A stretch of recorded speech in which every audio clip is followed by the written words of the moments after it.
friends, it is Amy from A-Star Reads, and I'm really excited you're here because it's time for round two. Round two of Trash My TBR. Round one went okay. I got a lot of books off my TBR. This is my Goodreads TBR, which I had mentioned in my first video was really high and ridiculous. And I will go over how many books I've taken off my TBR in a minute. So let's talk about how I actually did on my first round of Trash My TBR. So the first book I read was MEDEA by Euripides. I completed it in June and my rating was 4.25. Fantastic play. I talked a lot about it in my first Trash My TBR vlog video, which I will link up here in the description box down below. And during that same vlog, I started reading the Iliad by Homer. And I will say, and you'll see this in my vlog, that was it's off my want to read list. So it's no longer on my want to read list, but it is on my currently reading list, and it's gonna stay there until I actually finish reading this. I was realizing while I was doing that video that I don't want to rush through this book. This book is one that I feel like you need to be in the mood for, and two, I need to take more time and really enjoy the process of reading it and be able to do any kind of other research I want to be able to do while I'm reading it, because I'm kind of nerdy like that, but it's technically off my want to read list. It's off my TBR, so. Then the third book was Do Androids Dream of Electric Sheep by Philip Dick. This one I completed in August and my rating was 4.0. Then I had The Passion by Jeanette Winterston and I completed this one in August with a rating of 4.25. And then in September, I read Catch-22 by Joseph Heller. I gave this one a 4.5. Loved Catch-22. I talk about all three of these books extensively in a Trash My TBR vlog that I have not yet done. I mean, I have vlogged it, but I have not yet edited my vlog. So I'm gonna try and make this sort of priority. I have a couple priorities, but I'm gonna try and make some of my vlogs priorities right now to get those videos out sooner rather than later. Keep an eye out for it in the next month. It will come out, and then you'll be able to see my experience with reading those books and a lot of my thoughts and opinions while I was reading them. All of these books that were on my TBR list, I gave over a 4-star. Either you guys thought I would enjoy them or I knew I would enjoy them, and they were good choices. The sixth book that was on my Trash My TBR list for last time was The Antelope Wife by Louise Erdrich. I did not read this. I'm deleting it off my TBR list like I'm supposed to. I'm not feeling too bad about this because I think that The Antelope Wife will come back onto my TBR at some point in the future, and hopefully by then I'll be ready to read it right away. So now I want to tell you some numbers. I want to tell you how I did cleaning off my TBR. At the beginning of round one, I started out with 1,715 books on my want to read list on Goodreads. That's a lot, and that's why I started doing this whole series, because I want to clear that out. I obviously can't get rid of all the books I want to read on my TBR list, but I do want to make it a manageable number so that I have a chance of reading them at some point. So from the beginning of April 2021 until now, October 2021, I have added 160 books onto my TBR. So through whatever reasons, I want to read something, interested in reading it, bought a book, I have added 160 books onto my TBR. So technically, I should have 1,875 books on my want to read list. My current TBR is 1,481. So the difference of those two numbers of 1,875 minus my current amount of books on my want to read list is 394. So I decreased my TBR by 394. Now, I think that's amazing. I think that 1,481 may not seem like progress to you, but it is progress to me. And I know a lot of those actually came from me going through my lists and saying, no, I'm definitely not interested in that. Clearing off books, and I feel good. Considering I added 160, like I added a lot of books. So, and I've also become a lot more conservative about the books I put on my TBR. I'm not just adding books willy-nilly. I'm actually going through and saying, okay, I really am interested in this one. So then more numbers. If we look at the difference from the start, I started at 1,715 books, and we look at what I currently have, 1,481. That's a difference of 234. So even though I only gave you 25 books to choose from, I still got my TBR down by 234 books. Success. Absolute success. So the theme actually for this round is going to be a fun one, interesting one. I don't know. Will I be successful? That's the real question, because it's the lowest rated books on my Goodreads TBR. So I'm basically going to be trashing the lowest books on my TBR because, you know, I wanted a theme and this one sounded fun. And you know, if they're rated that low, it could be that they're not for me. It could be that I end up finding a diamond in the rough and people think that they hate it, but it ends up being wonderful. That has definitely happened. There are quite a few books on here that I know people who have loved them. So obviously taste is subjective, and that's the beauty of this. You know, that's the beauty of the whole Trash My TBR, is because you may have opinions that are completely different than my own or from other people who are watching this video. And that's what makes it fun, to hear these different opinions. We're all unique, very, very unique people, and reading books is a different experience for each of us. So how's this gonna work? How this is gonna work is that I'm gonna go over 25 books in this video. These are the 25 lowest rated books on my Goodreads TBR that I don't own, because I'm not including books that I physically own on this list. There are quite a few of the ones I own that are low rated, but if I own it, I kind of want to read it. I'm that way. So I may unhaul it afterwards, or I may decide at some point that I really won't read it and unhaul it, but I'm not going to include those on this list. Then what you need to do to help me with this list is you're going to trash my TBR. And what I mean about this is I'm trashing it in the sense that I'm just deleting them off my Goodreads. I'm not physically throwing any books away. And also you're trashing it because you're telling me all the things about these books that you did not like. You read it and you did not like the main character. You read it and you thought it was the slowest book that you ever read. You cannot stand it. You read it and the ending just was the worst. I don't know, whatever it is about these books you didn't like, I would love to hear about in the comment section down below. And when it comes to me choosing the books that I actually end up deciding to read, I will highlight some of your comments. So just keep that in mind. Keep that in mind. And also please keep in mind, and this is very, very important to me, that we are respectful of each other in the comment section down below. You may have a different opinion than somebody else, and that's okay. You're absolutely allowed to your opinion, but please don't be disrespectful or rude to any of my followers, because I want all of you to feel comfortable and safe to say whatever you feel about these books. And so just know that it's okay if your opinion's different. There's going to be a lot of people who don't necessarily agree with you. So then at the end of this month, at the end of October, I'm going to review all your comments, and I'm going to pick 5 books. 5 books based off different criteria, but also based off your guys' comments that I choose to read. And then I will have 5 months in order to read those books. So if by the end of 5 months, I don't read those books, then I have to trash them as well. They go off my TBR. They can come back, but they cannot be on my TBR for the time being. Hello, Editing Amy here. So I forgot to mention that, you know, I said I will keep 5 books that I could read over the next 5 months, but the 20 books that I don't keep, I will be deleting off my TBR during my next video. So you'll actually see me delete those, and they will not be on my TBR anymore. And this is also another place where you can actually help me choose. So you don't have anything to actually trash on my list, but maybe one of the ways you can help is by telling me the 5 books that you would keep if this was your list. I will take those into consideration, so please give me your 5 choices, because they will factor in.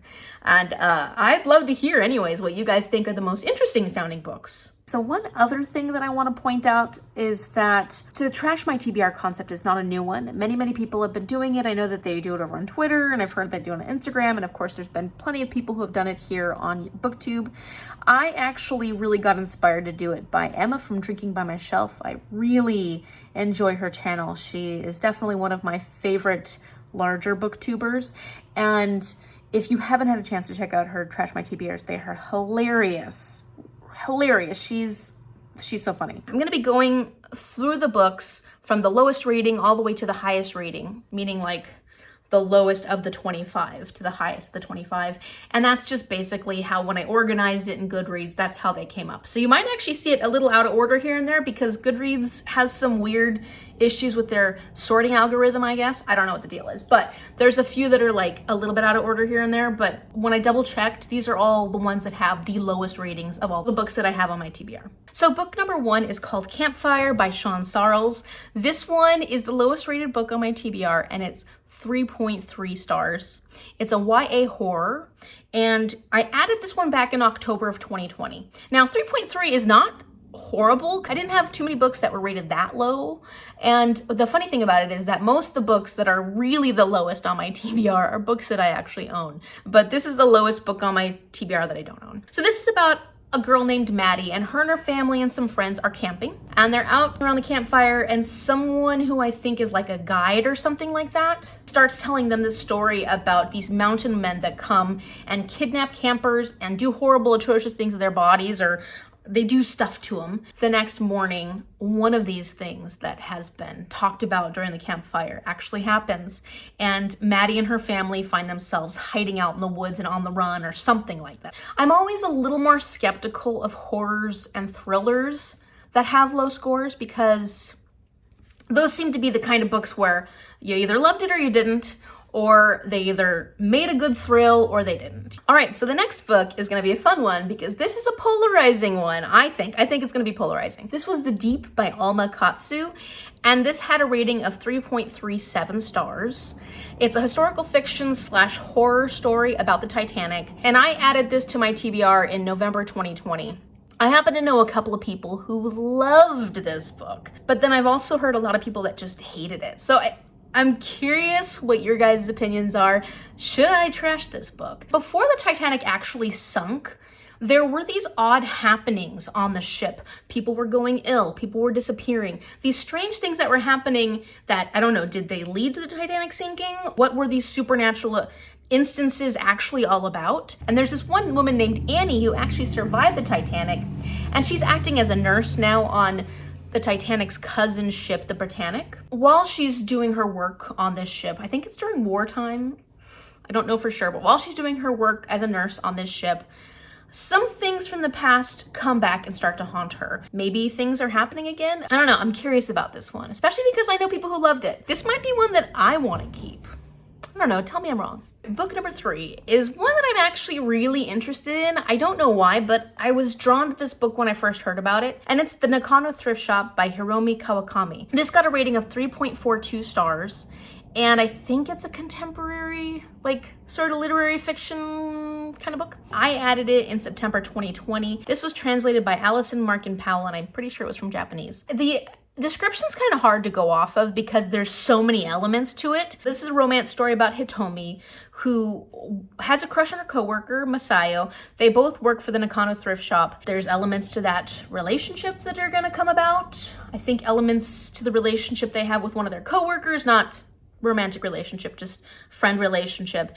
And then another aspect of this book is that the items that are for sale within this thrift shop hold secrets. It's very vague, but it sounds really interesting to me. And there's something appealing about the synopsis, but I've heard this is really weird. So tell me if you think it's too weird for me to read. I like weird, but I don't know. Book number 4 is How to Hack a Heartbreak by Kristin Rockaway. This got a rating of 3.42 also, and this is a romance. I added it in October 2020, and romances are fun. And romances aren't always rated that highly, so typically I feel like you can get a lot of enjoyment out of a romance even if it's rated low. So this is about Mel, who works at a help desk in a tech place, and she's surrounded by a whole bunch of bros, and she gets so irritated by them. And she also goes on these horrible dates with guys she meets on this dating app. She's finding these issues with these men she's going on these dates with. She creates this app called Jerk Alert that allows users to call out harassers and abusers. It's becoming really popular, but she does find herself, I think, in a relationship, and the person that she's with doesn't know that she's the person who created this app, and it might affect their relationship. I honestly don't remember adding this, and I don't know why I added it. So tell me your trash about this book, because it's probably one of the ones that I'm least interested in, because I don't remember why I picked this, but maybe I'm interested. Maybe I'm interested. So maybe it's one of the 5 that you would like to keep. I don't know. Let me know. Book number 5. This is one that I have a hard time putting on this list because I have a feeling this is going to be one of the ones I pick. And I really need you to tell me why I should trash this. Now, I know that there are several of you who are watching this who are going to say, don't trash it, don't trash it. But I need the other side. I need to hear why I need to trash this book, because I'm very, very tempted just to say, okay, that's gonna be one of the ones. And that is The Sanatorium by Sarah Pearse. I have been interested in this one ever since it first came out. Let's see, I added it in January 2021. It has an average rating of 3.43, and this one is a mystery thriller. I have heard so many different opinions about this book, but some of the people I am very close to have really enjoyed it, have gotten a lot of entertainment out of it. It's about this abandoned sanatorium, and it gets turned into a 5-star hotel. There's this woman named Aline who is a detective, and she's going to this 5-star resort because she wants a vacation. She wants to get away from things. And when she gets there, she gets this really uncomfortable feeling, and things don't seem right about this hotel. But within the first night that she's there, people start going missing, and the story goes on from there. So I would love to hear your trash, because honestly, I'm very tempted to keep this one. Book number 6 is an interesting one because it sounds really creepy. It's Imaginary Friend by Stephen CHBOSKY. I'm probably butchering that. This one got an average rating of 3.51. It's a horror novel. It is 750 pages. Is that something to trash? Because honestly, it seems like a lot. Maybe, I mean, I think Stephen King and his books tend to be pretty long. But I'm really curious if you could let me know, Imaginary Friend, why it was so long. This one I added in October of 2019. This is about Christopher, who is a 7-year-old boy, and he has an imaginary friend. He lives with his mother, who has been fleeing an abusive relationship. And at one point, Christopher goes missing in the woods, I think. When he is eventually found, he has changed quite a bit. And I'm guessing it has something to do with that imaginary friend. Should I trash this one? That seems like a long book. Book number 7, Moby Dick by Herman Melville. So this is one of my lowest rated classics. This is a classic fiction. It's kind of an adventure story. I added this back in February 2003, and I've never really been that anxious to pick it up. I know I love books on ships, and so that's why I need to know if I'm gonna get enjoyment out of this one, because I really tend to gravitate towards books on ships. I tend to read many classics, and usually I love classics, even the ones that other people don't love as much, because for me, I get something out of it. I can find the value of why it is a classic, why it became a classic. You know, classics are classics because of something that it did for its audience during that time. It was either revolutionary or, you know, there's something about it that made it so popular. And I'm curious. I don't know. This is one of those classics that I'm probably the least interested in. And so if you tell me I should trash it, I'll probably trash it. I can't remember what this is about really, because on Goodreads it doesn't give you a very good synopsis. I think it's about whale hunters that are trying to take down this one sperm whale that is this monster. I think the whale has been capsizing ships, or at least it's considered a threat. And so there's this one group of whale hunters that's trying to catch this big one. You know, it's like catching the big fish. Let me know what you think. Let me know all the trash on Moby Dick, because I think that this is one of the classics that I won't be too pained about missing out on. Book number 8, The City in the Middle of the Night by Charlie Jane Anders. This has a 3.51 average rating. This is a sci-fi with LGBT plus representation, and I added this back in February of 2019. I don't remember adding this one, but it does kind of sound interesting. It's about this planet called January, and one side of the planet, I guess it's not rotating at all, because one side of the planet is like this dark side where everything is frozen and cold. It's this frozen wasteland, whereas the other side is this absolute inferno. Super hot, really not very habitable. Is that how you say habitable? Habitable. Habitable. Yeah, I mean, that's how I'm gonna say it. That's how I'm gonna say it. Habitable. It's a weird word. You know, like when you say certain words and it gets weirder and weirder the more you say it. Habitable. Habitable? Habitable. Habitable? Okay, anyways. But there are a couple of cities that are sort of in more of a temperate area. They're not very safe cities. They're actually pretty dangerous cities. A lot of crime and kind of things happen. And Sophie, who lives in one of these cities, gets exiled. And so she ends up having to go to the dark, frozen side of the planet. And I think she meets up with other people. I'm guessing maybe found family. Why did it get such a low review? I'm just curious.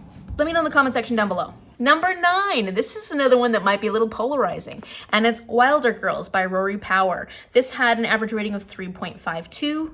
It's a YA horror dystopian, and it has LGBTQ plus representation. And I added this back in July 2019 because I think that's around the time that it was getting really popular. A lot of people were talking about it on BookTube. This is about a school that's called the Rackster School for Girls. It's been on quarantine for a very long time because there's this illness that has gone rampant, so another pandemic book, and all the teachers in this school have died off. The girls are stuck there kind of waiting for a cure or something along those lines. This sounds very Lord of the Flies, which I did not like Lord of the Flies, so it's like, maybe this is an easy decision to say, nah, I'm not gonna like it. Or maybe it'll redeem the whole Lord of the Flies scenario.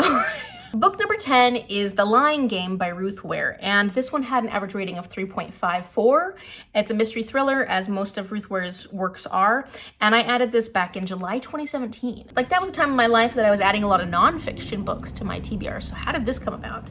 Anyways, I haven't read any RUTH WARE yet, so I am curious to read one of her books. It's about these women. They were friends in boarding school, and while they were in school, they played this game called The Lying Game, and they basically were trying to tell all these lies and get away with a lot of things with other people, like other schoolmates, teachers, but the rule of the lying game was that they could not lie to each other. And we're in the future now, and one of them calls up the other three girls and says, help, I need help. And I don't know what she needs help with, but I guess they go to help her, and somehow the lying game is involved in this scenario. So it sounds interesting, it sounds intriguing. Kind of sounds a little bit like The Last Time I Lied from Riley Sager. So let me know. I like The Last Time I Lied. Will I like The Lying Game? The next one is 11. This is This Town Sleeps by Dennis Staples. This is a 3.55 stars average rating. Indigenous rep, LGBTQ plus fiction. I think this is a little bit literary. I added this back in March 2020 because I heard Liz from For Booking Out Loud specifically talk about how much she enjoyed reading this. There's a lot of ratings for this that aren't very good. People were pretty bored by it or confused by it, or there were things going on that they were like, what the heck is happening, is kind of what I got from people's ratings. And I kind of can see that because when I looked at the synopsis, it seemed to jump around a lot. So what I can tell you about the synopsis is there's this guy named Marion, and he's a gay Ojibwe man, and he's in a relationship with a white man who is closeted. Marion brings to life this spirit of a dog who gets him into contact with this dead basketball player. His name is Caden, and he was an Ojibwe basketball star, and somehow Marion becomes acquainted with this basketball star, and it helps him look into his past, his history, and some things that may have happened in his family or with his culture. And so I don't know, was this not a cohesive book and that's why it was rated poorly? Let me know in the comment section down below what you thought about this one. Book number 12, The Monster of Elendhaven by Jennifer Giesbrecht. This is a novella, which is nice. I like short books. It's a horror with LGBTQ plus representation, and I added it in September of 2019. I don't really want to go too much into detail about what the synopsis says because I'm afraid since it's a novella that it'll give too much away. But it's basically about this monster with a dark heart and long pale fingers who stalks Elendhaven and cannot die. And I don't know what else there is about this, but apparently people didn't love it because it got a rating of 3.56. So what was so bad about it? What do you think? Why don't people love it? It's short. That's something to love. Next is book number 13. This is Fall or Dodge in Hell, and that's by Neil Stevenson. This was a 3.56 sci-fi, 883 pages. Another long sci-fi that didn't get the best reviews. Do I want to spend my time? These are important ones, these long ones. I added this one in June 2019, and I'll tell you, I added all these books probably because I heard someone else talk about it. So there's probably a reason why I added it. And maybe I'll be the person who loves it. I don't know. So there's this guy named Dodge, and he's founded a gaming company. He's a multimillionaire, billionaire. He's very, very rich. And at one point he has some kind of health scare, and he's considered brain dead. But he has it in his will that he would be frozen, cryonics. He's frozen until at some point his brain damage or whatever can be fixed or corrected. During the time that he's in cryonics, there have been advancements made in brain technology. Although he's not able to be woken up as a physical person, he can be woken up as a digital person in this digital world called Bitworld. And he is And it's supposed to be set up, I think, like a utopia of some sort, but it's not quite all it's cracked up to be. And so it sounds like there's a lot of things going on here, and I'm curious if I'm going to enjoy that. Let me know in the comment section down below the things you didn't like about Fall or Dodge in Hell, because maybe I just need to get it off there. Get it off my TBR. This video requires a lot of talking. Book number 14, 172 Hours on the Moon by Johan Harstad. And this was 3.55 average rating. This is a YA horror sci-fi. And I added this one back in April 2017. So it's probably a much older book. And if you've heard of it, let me know in the comment section down below what you didn't like about it, because it doesn't have the highest of ratings. This one sounds a little hard to believe. So 40 years after NASA first put a man on the moon, they had this lottery to send 3 teenagers to the moon and to live in this, I think, moon station called the Darla 2. For one, I don't know why they would send 3 teenagers. It seems a little far-fetched. So maybe that's why people didn't like it. It's a bit far-fetched. But the way the story goes is that 3 of these teenagers go to the moon and only 2 of them come back. Something awful must happen to the 3rd teenager. And I don't know. I don't know why I was interested in originally. I can't remember anything about this. 2012 was a long time ago. So I need your help. Let me know in the comment section down below what you remember about this book if you read it. So book number 15. This one I think will have a lot of opinions. I think they'll have a lot of negative opinions, to be honest. An Abundance of Catherines by John Green. I know that John Green is not as popular anymore. This one got a 3.55 average rating also. It's YA contemporary. Let me know in the comment section down below what people didn't like about this, because I know that he gets a bad rep for a lot of his MCs in the sense that people just think they're annoying or, you know, not like other girls and so not really likable, not the best representation of a female main character. And so maybe that's the reason why people dislike it so much. I like Turtles All the Way Down. And I never got to go through that phase where I read John Green in my young adult years and said, oh, I love John Green. And now that I'm older, I can say, oh, I'm too old for John Green. Like, I never got to go through that whole thing. So should I do it later in life and say, oh, I love John Green, and when I'm 60 go, oh, I hate John Green, I'm too old for that. This is about a guy named Colin. He's this really smart, nerdy dude. And one thing you should know about Colin is that he only dates girls named Catherine. He's dated 19 of them. This is his thing. He likes women that are named Catherine. And the sad thing for Colin is that they all break up with him. Every single one of them has broken up with him, and he's not doing so well with those Catherines. So, like, what's the definition of insanity? You keep doing the same thing and it's not successful. I think that you need to find another girl's name because Catherine doesn't seem to be working. He has this mathematical equation that involves Catherine's that he's hoping will be the answer, will help him find true love, will help him predict for other people what the future of a relationship looks like based off this mathematical equation. It sounds cute. It sounds cute. I mean, to me, it sounds interesting, but I never went through a John Green phase yet, so I didn't get a chance to do my angsty reading when I was younger. So let me know if I need to trash this book and just not go through it. Just push it all aside. Forget John Green. Book number 16. Well, here we go. It's another Louise Erdrich. I don't know if this is good news or bad news. So this is The Future Home of the Living God by Louise Erdrich. This is an average rating of 3.56. I love The Painted Drum. The Roundhouse, it was about average for me. I do feel like I need to reread that one again at some point. So I know that I like Louise Erdrich's writing style. This is a sci-fi dystopian novel, and I added this way back in November of 2017. So I wanted to read it a while ago. Maybe I was going through a sci-fi phase because the other one that was 2017 was also a sci-fi. This is about this huge dystopian event that is happening in the US. So obviously resources are going, people are losing their lives, things are happening. And this girl named Cedar Hawk, who was adopted by, I think, 2 white parents in Minneapolis, she becomes pregnant. She has to figure out how to protect herself and to save her child. And in the process, she wants to go and find out more about her birth mother, her Ojibwe birth mother. This will help her know more about herself, maybe about how she can survive this event. Or maybe it's just, you know, the earth is ending, I want to know more about who I am. I do like books that have more of a literary bent to them.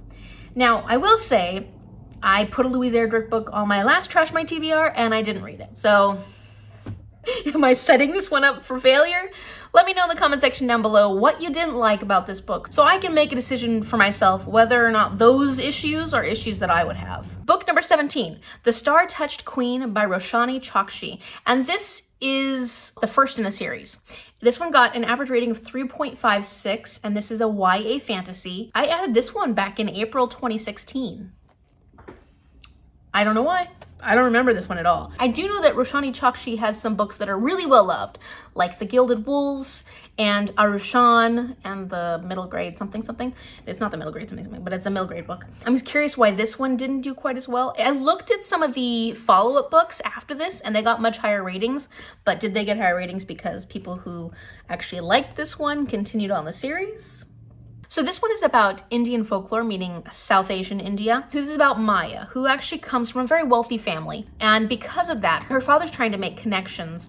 And so she is forced to marry this king. Oh, and I forgot to mention that her horoscope has basically said that she has been cursed to have a marriage of death and destruction. So that already doesn't sound so great. Before she was gonna marry this guy, she was really wanted to be a scholar. Like, it seems like she's into really scholarly pursuits.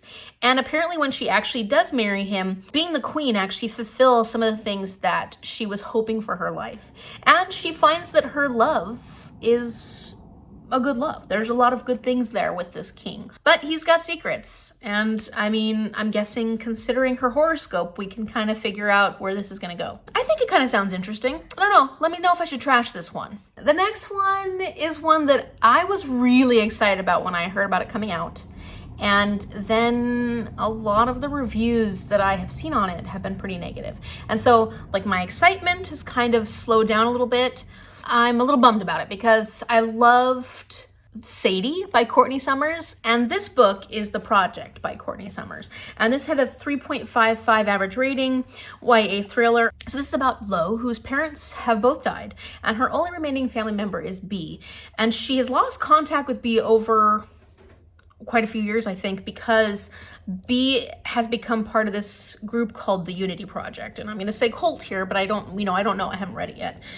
But it seems a lot like a cult. But she really wants to have connection with her family. So she is trying to reunite this relationship with B, and she's not being very successful at it until something happens where she is able to kind of get on the in with the Unity Project, the project. It could make it so that she can have a better relationship with B, but it also could be putting her life in danger.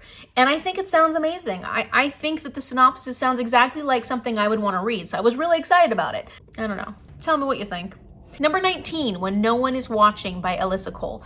This one I have definitely heard a lot of polarizing opinions on. It has an average rating of 3.56, and it's a thriller. I added this back in September 2020. I was interested in this, but it wasn't one of the thrillers that was like top of my list, but I had heard some really good reviews, but then I've also heard a lot of really negative reviews. Just things that people didn't really care for about this one. This is about a woman named Sydney who was born and raised in Brooklyn. She loves her city, but it's going through this period of gentrification, and there are so many people moving in daily and changing everything about what she loves about Brooklyn.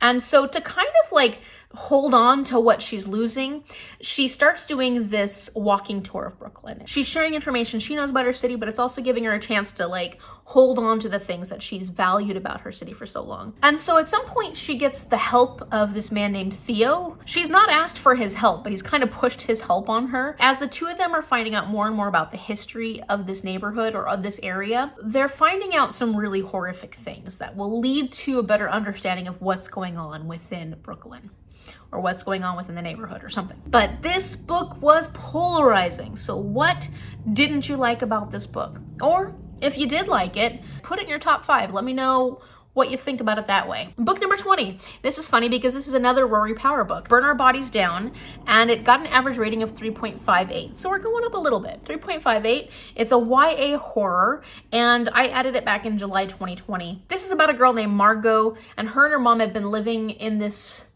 town where they have no connections. Margot knows nothing about her family prior to living in this town, and she's curious. She wants to have family. She wants to have those roots, that connection. She wants to know where she came from. So at one point she finds this photograph that leads her to this town of Faylene, and in Faylene, I guess this is where her family's from, or her mom's from, and she starts to realize why her mother left.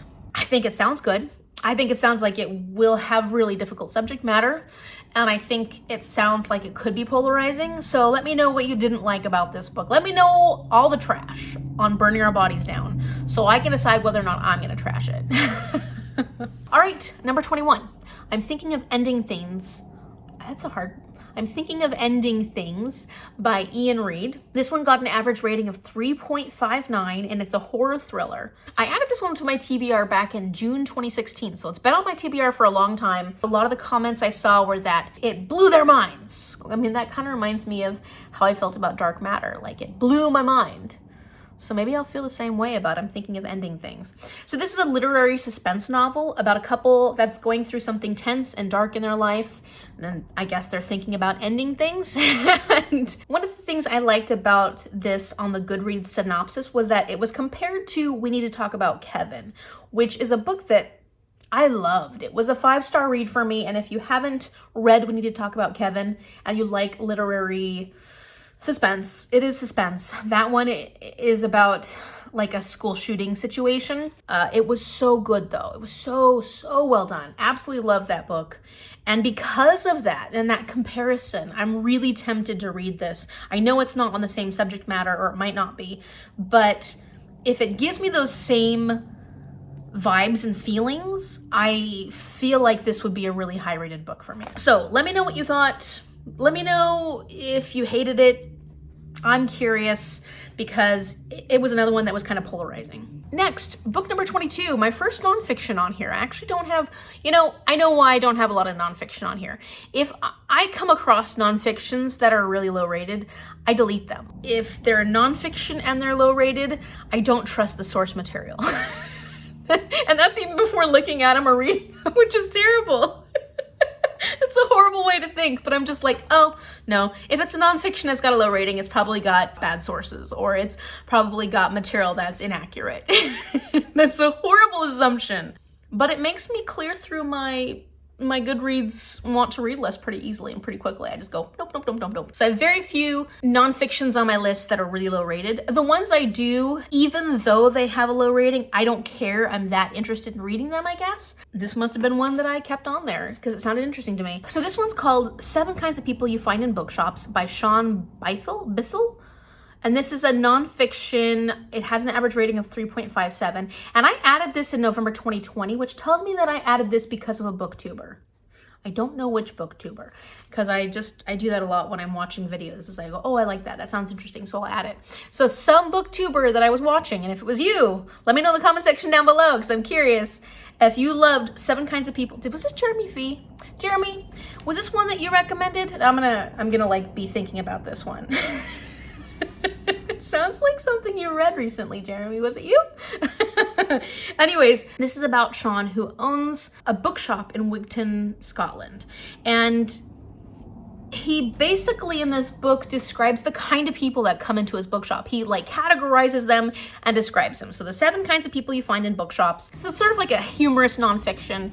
Obviously he generalizes about these people, and it just kind of sounds like fun. It sounds like a lot of fun. I think that I would enjoy this, so I'm really tempted to keep this one. It sounds like it would just be a fun, quick, easy read, but maybe I have other books on here that I should make a priority. So let me know the trash in the comment section down below, and unless you're Jeremy, because I think Jeremy's the one that liked it. That could be completely wrong. But maybe Jeremy needs to read it and tell me what he thought. I'm gonna wait until Jeremy decides. Oh, I'm having too much fun. I'm getting delirious. There's too many books on here. There's too many books. Okay, we're getting close. We're getting to the end. Book number 23, Machines Like Me by Ian McEwan. I don't like the cover of this book. It got an average rating of 3.59, and this is a sci-fi / literary fiction. And what's interesting about the cover, though, is that I know there's some kind of scientific explanation for why people cannot stand things that are so similar to humans and yet different from humans. Like, if it's a caricature of a human, or if it's like something that is close enough but not that close, they're fine with it. But the uncanniness of anything that is like androids, people have a hard time with androids because it's so close to humans and yet not close enough that it tends to be something that really turns people off and freaks them out. That's what this cover does for me. I don't like it.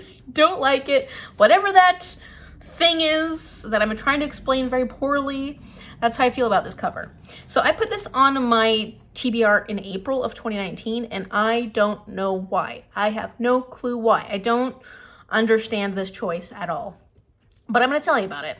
And this is 1980s London, and Charlie is a drifter. I think he has enough money that he can be a drifter, and he's been avoiding getting a full-time job. He's got a girlfriend, though, who's a student, and he loves her. This is Miranda. Charlie comes across this windfall of money at some point. He decides to buy one of the first in these editions of synthetic humans, so androids. And he and Miranda have the opportunity to create the personality that this android Adam is going to have. So they create Adam to be exactly what they want him to be, I guess. And it turns into a love triangle. Probably not a good idea to choose personalities. And so it sounds just as creepy as this cover looks. And yet I'm still a little intrigued. So I don't know. So if you've read this book, which I don't know if a lot of people have because I don't think it had a ton of ratings, but if you've read this book and you can give me some dirt on it, let me know in the comment section down below because I'm curious, but I don't think I want to look at that cover every time I open the book. Book number 24, The Worst Best Man by Mia Sosa. This is an average rating of 3.59, and this is a romance. And I added it in February of 2020 because February. Valentine's Day. I must have wanted to feel the love. So I was like, let's add some romance. This is about a wedding planner who was left at the altar. Obviously that situation was terrible, but she's made a real success out of her career as a wedding planner. And this opportunity comes up that is huge. It would be huge for her, but it forces her to work with the best man of her failed marriage. So at the wedding where she was left at the altar, her fiance's best man is the person she has to work with. And it just so happens that she hates this man. She hates him. I'm guessing he had something to do with their wedding not taking off. I don't know. And this, of course, is an enemies to lovers trope. So 3.59, again, for romance. I'm not as picky when it comes to romance. So it sounds fun. It sounds tempting. So let me know in the comment section down below the dirt, the things that make this book something you didn't enjoy and something that I shouldn't bother reading right now because I've got plenty of other things I could be reading. Finally, number 25. We made it, guys. We made it. It's The Wedding Date by Jasmine Guillory. This one had an average rating of 3.60. That's the highest of the lowest. This is also a romance. I have recently heard something good about this by Emma Tobias, and I know that she liked this book. She didn't like the next in the series, but she really liked The Wedding Date. I added this to my TBR back in January 2018. Beginning of the year, I want to fall in love. New Year's resolution to fall in love. So read a book about romance. I don't know. So this is about Alexa who gets stuck in an elevator with Drew. And Drew, during this time, invites her to be his date at a wedding. And it just so happens that the wedding he invites her to is his ex's wedding. So of course he wants to make sure he has a hot date. And they just had so much fun chatting in the elevator that, he invites her. They had fun, but they live in different cities. In California. I think he lives in Los Angeles and she lives in Berkeley, so they're not too far away. And so they're wondering, should they do a long distance thing or what's going on? I don't know. All I know is that there's a meet cute. They meet in an elevator and it goes from there. This one doesn't sound as interesting to me as The Worst Best Man or the other romance that was on here. So let me know in the comment section down below what you didn't like about it so that I can say, yeah, you're right. I'm not excited about it. I'll just pick one of the other romances. That's it. That's the 25 books. Wow. That's an ordeal. This video is going to be really long. If you made it to this point, please make sure that you comment in the comment section down below the 5 books you would keep, and of course, all the dirt on the books that you think I should trash, because I'm getting this TBR down. So if you like this video, give it a thumbs up and subscribe so you can see what books I choose for part 2 of round 2. And thank you so much for watching. Bye.